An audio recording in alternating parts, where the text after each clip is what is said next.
aming Panginoong Jesucristo. Bago niya pinagtiisan kusang loob na maging handog, hinawakan niya ang tinapay. Pinasalamatan kaniya, pinaghati-hati niya iyon. Iniabot sa kanyang mga alagad at sinabi, "Tanggapin ninyong lahat ito at kanin, ito ang aking katawan na ihahandog para sa inyo."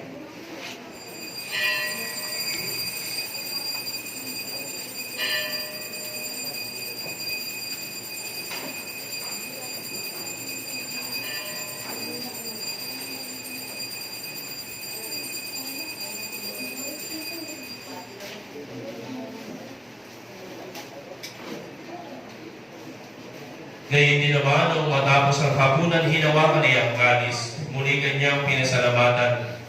Iniabot niya ang kalis sa kanyang mga alagad at sinabi, "Tanggapin ninyong lahat ito at inumin. Ito ang kalis ng aking dugo, ng bago at walang hanggang tipan. Ang aking dugo na ibubuhos para sa inyo at para sa lahat, sa ikapagpapatawad ng mga kasalanan. Gawin ninyo ito sa pag-alala sa akin."